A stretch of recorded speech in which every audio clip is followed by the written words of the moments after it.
কেমন লাগছে গৌরব তিওয়ারিকে দিয়ে ঘটনাগুলো? ওর যে রিয়েল ইনভেস্টিগেশনের কিছু কিছু ঘটনা আমি আপনাদের সামনে তুলে ধরছি, সেটা কিন্তু একটি বই, গোস্ট হান্টার গৌরব তিওয়ারি, যেটা অ্যামাজনে পাওয়া যাচ্ছে। বারবার আমি উল্লেখ করি সো দ্যাট আমি তো ঘটনাগুলি অতভাবে বিস্তারিতভাবে বলি না, জাস্ট কয়েকটা পার্ট বা একটা ছোট্ট শর্ট স্টোরির মতো তুলে ধরি। পুরো ডিটেলে জানতে হলে কিন্তু অ্যামাজন থেকে ওই বইটা আপনাদের কিনতে হবে এবং পড়তে হবে। কিন্তু আমার মনে হয় যতটুকু তুলে ধরি ইন্টারেস্ট কিন্তু আপনাদের লাগছে। কি লাগছে? তো নমস্কার বন্ধুরা, কেমন আছেন আপনারা? আমি রুমকি 1001 গল্প, জীবনের 1001 গল্পে স্বাগত জানাচ্ছি আপনাদের। এখানে তো যেমন ধরুন আমি কালেক্ট করা আমার ঘটনাগুলি শেয়ার করি, যেমন গৌরব তিওয়ারি এখন করছি, তারপর রিকার্নেশন, এমন এমন কিছু রিকার্নেশনের ঘটনা, পুনর্জন্মের ঘটনা এখানে শেয়ার করি। রিয়েল হরর স্টোরি কিন্তু শেয়ার করি আমার প্রথম চ্যানেল কথায় গল্প ভূতুরে অ্যাড্রেস স্টেশনে, সেটা দেখতে ভুলবেন না।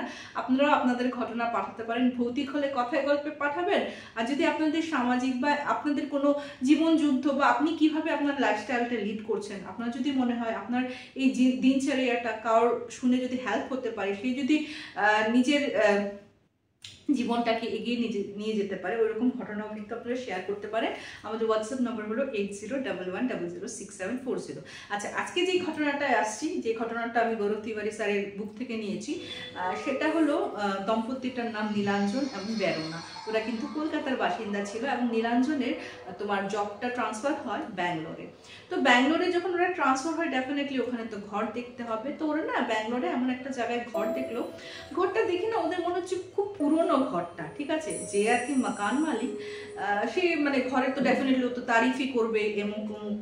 যখন ঘরটা দেখছে, হঠাৎ ওরা দেখতে পারলো দেওয়ালে কিছু কিছু জায়গা যেমন পুড়ে গেলে পোড়া একটা যে কালচা কালচা ছোপ হয় না, এক্স্যাক্টলি ওই দাগটা ওরা দেখতে পারলো, ঠিক আছে।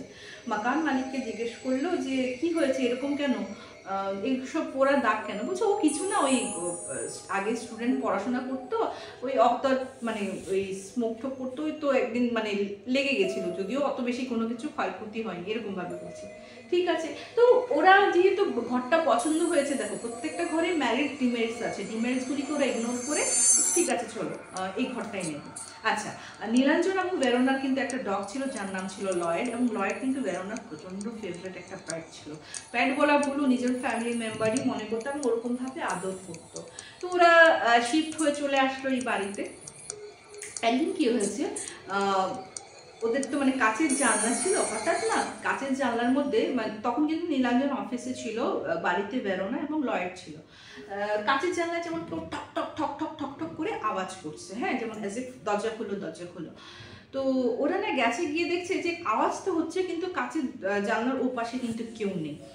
অ্যান্ড কন্টিনিউয়াসলি এটা আওয়াজটা হতে হতে প্রচণ্ড বেড়ে গেছে। এটা না বেরোনা প্রচণ্ড ভয় পেয়েছে এবং লয়েডকে নিয়ে দৌড়ে পার্শ্ববর্তী একটা বাড়িতে চলে যায়।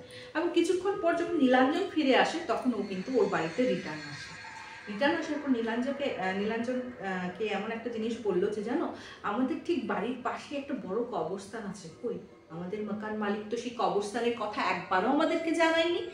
তখন নীলাঞ্জন না মানে কতটা পাত্তা দেয় না, হতেই পারে, চলো ব্যাঙ্গালোর তো তোমার খ্রিস্টান সম্প্রদায়ের লোকও আছে, অনেক রকমের লোক আছে, হতেই পারে, তো অতটা পাত্তা দেয়নি। তো এরকম যেতে যেতে কিছুদিন পরে দেখা গেল ওদের যে ডগি লয়েড হঠাৎ একদিন রাত্রে প্রচন্ড জোরে ঘাউ ঘাউ ঘাউ ঘাউ করছে, আর পার্টিকুলারলি একটা রুমের দিকে তাকিয়ে, উপর দিকে তাকিয়ে কন্টিনিউয়াসলি ঘাউ ঘাউ ঘাউ ঘাউ করে যাচ্ছে। হ্যাঁ, তো ওদের না এই জিনিসটা আনইউজুয়াল লাগলো, ব্যাপারটা কি হলো। এখানেই মানে সীমিত হলো না ব্যাপারটা, হুটহাট করে ফ্রিজের যে দরজাগুলি কত দেখো ওটা ম্যাগনেটের মতো না টাক করে লেগে যায়, আপনার খুলছে, ফ্রিজের দরজা খুলে যাচ্ছে, আলমিরার দরজা খুলে যাচ্ছে, হুটহাট করে খুলছে। এটাতে কিন্তু ওরা প্রচন্ড বেশি ভয় পেয়ে গেল। হ্যাঁ, আস্তে আস্তে তোমার লয়েডের কিন্তু শরীরটা খারাপ হওয়া শুরু করলো। হ্যাঁ, ও যেমন ঝিমিয়ে যেতে লাগলো, অনেক ব্যাটের সঙ্গে কনসাল্ট করা হয়েছে, কিন্তু ও যেমন সুস্থ হলো না জানো।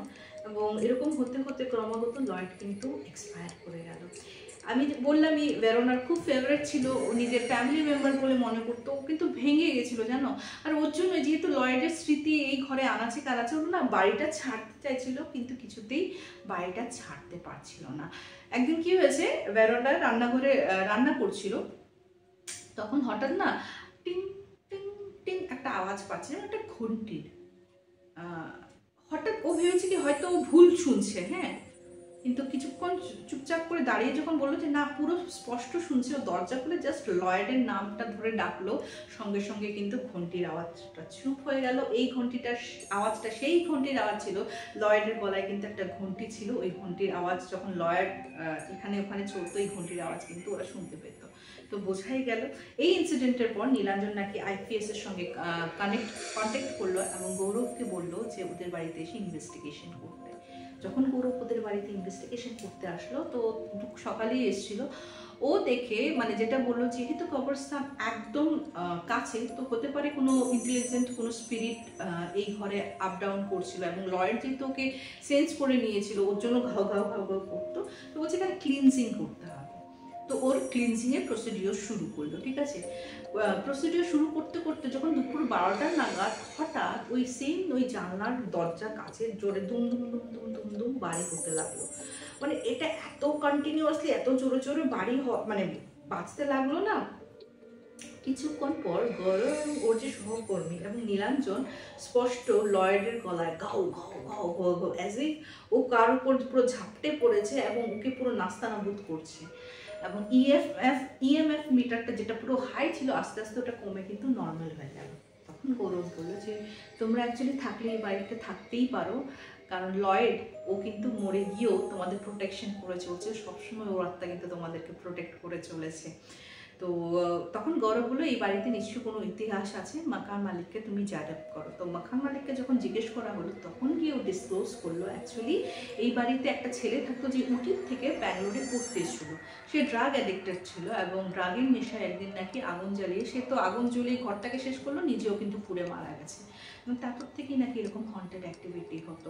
তো যাই হোক, লয়েডের আত্মা ওখানে থাকাতে যেহেতু ওদেরকে প্রোটেক্ট করছিল, তখন গৌরব বলছে তোমরা থাকতেই পারো, ও কিন্তু তোমাদেরকে প্রোটেক্ট করছে আর কি। তো এই ছিল গৌরব তিওয়ারি স্যারের একটা ওই বই থেকে তোমাদের সামনে তুলে ধরলাম। কেমন লাগলো জানাতে ভুলো না।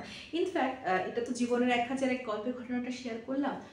আমার যে মেইন চ্যানেল ভৌতিক চ্যানেলটা কথায় গল্প ভূতুরে অ্যাট দ্য স্টেশন, ওখানে কিন্তু এরকম ডগের আত্মার 2-3টা ঘটনা শেয়ার করেছে। মানে ওরা না মরে গিয়েও যায় না জানো, যেমন মানুষরা সেই অ্যাট্রাকশন ফিল করে মারা যাওয়ার পর নিজের কমফর্ট জোনে থাকতে চায় বা প্রিয় মানুষটার সঙ্গে। আর তোমরা তো জানোই, আমরা সবাই জানি ডগ কেমন প্রভুভক্ত।